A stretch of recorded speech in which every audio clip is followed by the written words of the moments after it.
மரியாதைக்குரிய பெரியவர்களே, அன்புக்குரிய நண்பர்களே, இந்த காணொலி வாயிலாக உங்களை சந்திப்பதில் மற்றற்ற மகிழ்ச்சியும் வாழ்த்துக்களையும் தெரிவித்துக் கொள்வதை நான் மகிழ்ச்சி அடைகிறேன். கடந்த 1920 ஏப்ரல் திங்கள் 3ஆம் தேதி நடைபெற்ற பெருங்காநல்லூர் துப்பாக்கிச் சூட்டின் விளைவாக, அந்த தியாகிகள் சிந்திய ரத்தத்தின் விளைவாக அடிமை இந்தியாவுடைய தலைமைப்பிடமாக இருந்த இங்கிலாந்து பாராளுமன்றத்தில் கேள்வி எழுக்கப்பட்டு இந்த சமூகம் ஏன் ரத்தம் சிந்தியது என்பதற்கான வினா எழுப்பப்பட்ட போது, இந்த சமூகம், குறிப்பாக பிரமணிக்கிற சமூகம், கல்வி, பொருளாதாரம், சமூக முன்னேற்றம் இல்லாமல் இனக்குழுக்களாக வாழ்வதாக அவர்களை பலப்படுத்த வேண்டும் என்று திட்டம் தீட்டப்பட்டு அடிமை இந்தியாவில் வெள்ளையர்களால் உருவாக்கப்பட்டதுதான் கள்ளர் சீரமைப்பு துறை.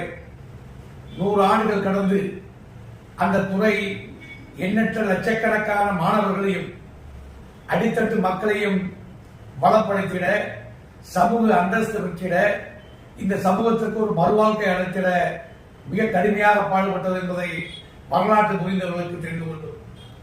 அப்படிப்பட்ட வரலாற்று 100 ஆண்டு கால துறையை 1960க்கு பின்னால் காங்கிரஸ் என்ற இயக்கம் இந்த சமூகத்தை கருவறுக்கத்தக்க வகையில், இந்த சமூகத்துடைய வாழ்வாதாரத்தை அளிக்கத்தக்க வகையில் பல்வேறு திட்டங்களை முடக்கியது. அதற்கு பின்னால் கழுதையிலிருந்து கட்டெருமான கதையாக சிறு சிறு சலுகைகளாம் ஒடுக்கப்பட்டு தற்போது எஞ்சியிருப்பது கள்ளர் சீர்திருத்த பள்ளிகளும் மாணவ மாணவியினுடைய விடுதலைகளாகும். அதை இன்று 3 மாவட்டங்களில், திண்டுக்கல், தேனி, மதுரை போன்ற பகுதிகளில் மிக சிறப்பாக நடைபெற்று வந்து கொண்டிருக்கிறது. நீண்ட காலமாக நச்சு சிந்தனைகளோ நயவஞ்சகர்கள் இந்த கள்ளர் சீரமைப்பு துறை என்பதை அகற்றுவதற்கு பல்வேறு சதிகளையும் திட்டங்களையும் தீட்டினார்கள்.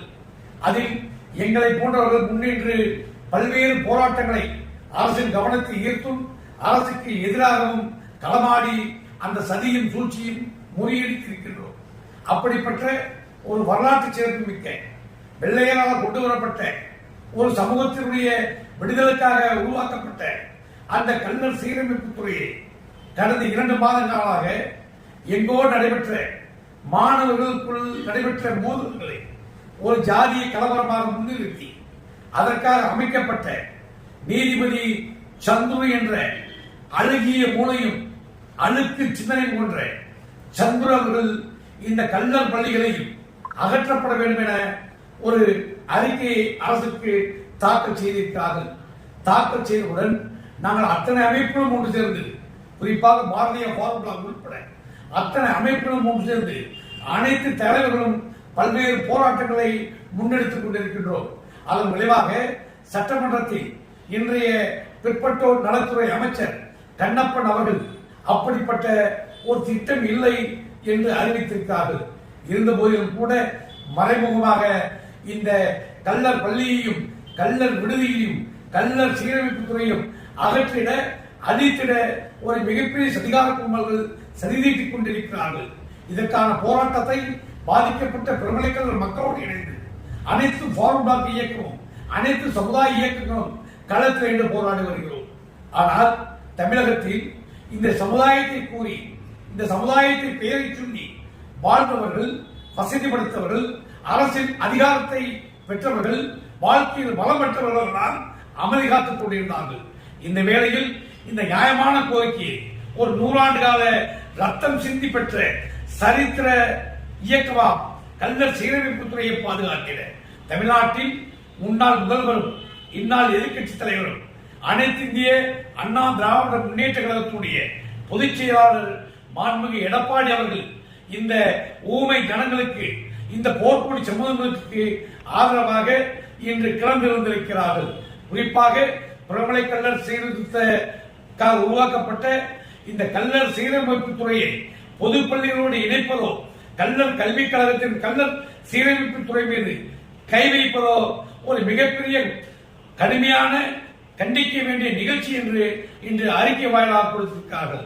மேலும் அப்படிப்பட்ட நிலை ஏற்பட்டால் தமிழகத்தில் உள்ள அந்த அதிமுகவுடைய தொண்டர்கள் களத்தில் இறங்கி போராடி நம்முடைய போராட்டத்துக்கு வலுச்சேர்ப்போம் என உறுதியளித்திருக்கிறார்கள்.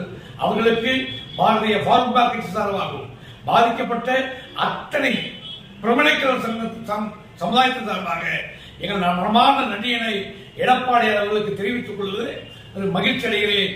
உங்களுடைய ஆதரவு எங்கள் போராட்டத்திற்கும் எங்கள் சமூகத்தினுடைய நியாயமான கோரிக்கைக்கும் வலுச்சேர்க்க வகையில் இருக்கு என்பதால் மீண்டும் மீண்டும் எனது மனமார்ந்த நன்றியினை கூறி மாண்புமிகு எடப்பாடியார் கவனத்திற்கு இந்த பிரச்சனையை கொண்டு சென்ற மரியாதைக்குரிய வனத்துறை அமைச்சர், முன்னாள் அமைச்சர் அறிவுக்குரிய சீனிவாசன் அவர்களுக்கும், முன்னாள் வருவாய்த்துறை மற்றும் 3 துறையுடைய அமைச்சராக இருந்த மரியாதைக்குரிய உதயகுமார் அவர்களுக்கும் மற்றும் இதற்காக பாடுபட்ட அத்தனை பேருக்கும் என் மனமார்ந்த நன்றியினை தெரிவித்துக் கொள்கின்றேன்.